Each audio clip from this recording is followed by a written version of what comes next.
Hi guys, it's Olivia here from Olivia's Catastrophe, and today I'm here to talk about the fact that I went on a buying ban for 6 months where I didn't buy any books. I just wanted to say how the experience was, what I learned from it, and what were the difficulties of doing this. So, first of all, I would like to share the rules of my buying ban, because you really do need to set yourself some rules if you are going to be going on a buying ban. So my rules were that I was not allowed to buy or purchase any books with my own money. I was not allowed to go and request books for review. I was allowed to receive books for review. So if somebody, rather than me requesting a book from a publisher or an author, if they asked me to read and review it, I could still accept that. I limited myself. I tried not to say yes every single time, because then that would again be defeating the object, but I did allow myself to say yes to a few of those. If I want to give away, that was okay. If I was given a gift for a book, if I was gifted a book, that was okay, I could accept that. Christmas happened during my book buying ban, and my birthday happened, and I was actually counting on those times to help me through. Those are the rules, and I was able to stick to the rules, but I just wanted to talk about how hard it was for me to stop buying books. And you know, you might not know you're really caught up in the capitalist book world until you try a book buying ban. For starters, I had a false start. Book Depository did a sale, and there were 2 books that I really wanted to get that were a certain percentage off, and I caved and I got them, and then I started again. Just to put that into perspective, of the 2 books that I bought that I caved for, I've only read one and the other one I haven't read. So did I really need them? Probably not. What I did to help myself stick to my buying ban was that I put on social media that I was going to be doing this buying ban. By putting it on my Bookstagram, where I have quite a bit of activity, it meant that people would be able to see me and say, hey, are you sticking to your buying ban, every time I bought a book if I decided to break it, which was good. And there were lots of people who were supporting me and saying like, don't buy this book, you don't need it, etc, etc. So you guys on Bookstagram really helped me through. Also, I deleted myself, well, I didn't delete myself, I unsubscribed from every bookish newsletter that I got. I was on the Book Depository's newsletter, I was on Wordry's newsletter, I was on theworks.co.uk's newsletter, so every time they had a sale or books were really cheap I could see it. I had to unsubscribe from those so that I wouldn't be tempted. I felt like I couldn't really go into bookshops because I would just see all those beautiful books waiting for me to buy them, and I couldn't.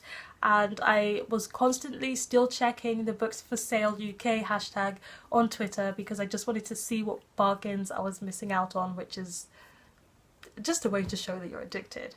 However, after the first month, it suddenly became very, very easy to not buy books. I would see the bargains and I'd be like, actually, would I have really wanted that book? In December, I went bookshop hopping with a Bookstagram friend. I'll leave a link to that up above and down below. And we went into like different bookshops, and there were some amazing prices, and I didn't feel the need to buy anything. There was only one time I was tempted, and at that point I said, I actually want to buy this book. I'm just going to wait outside and you just keep looking around. And that was the only case. And we also went bookshop hopping in springtime, and then I didn't feel any urge to buy books. Suddenly my urge to buy books was gone. One thing that I did do was spring clean and did a massive unhaul. I'll leave links to those videos as well. And in that unhaul, I realised that the books that I was unhauling were ones I accepted for review when I didn't really want them, and also books that I bought on a bargain sale, which shows that I was just hooked in by the lower price rather than actually wanting to read the book.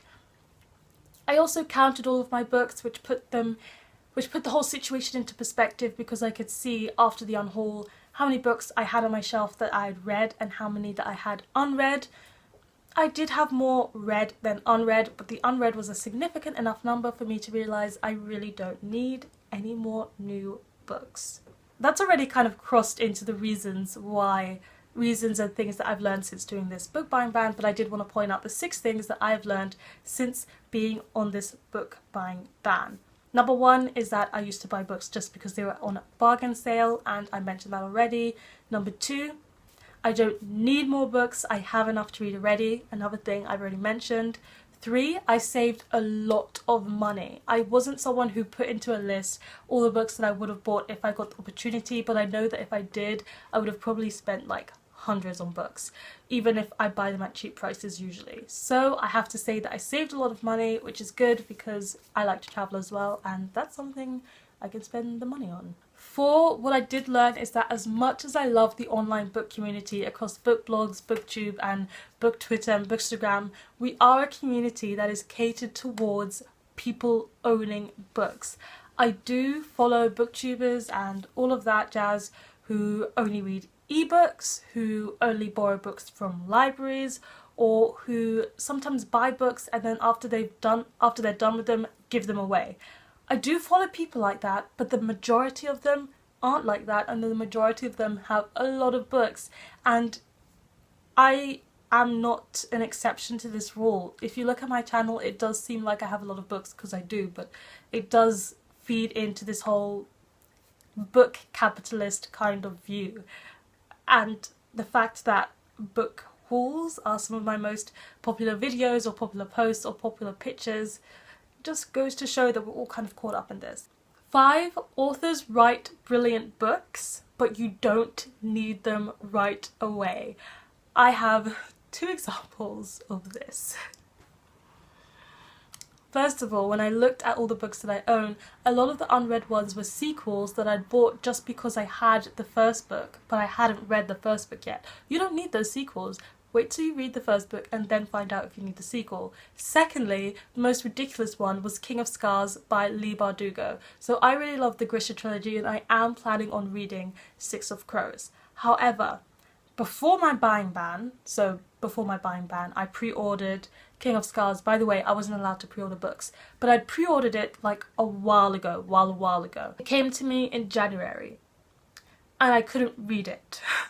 And I haven't read it because I haven't read Six of Crows still. In fact, I don't even own Six of Crows, but I own King of Scars, and that was just a perfect example of how authors write brilliant books, but you don't need them straight away.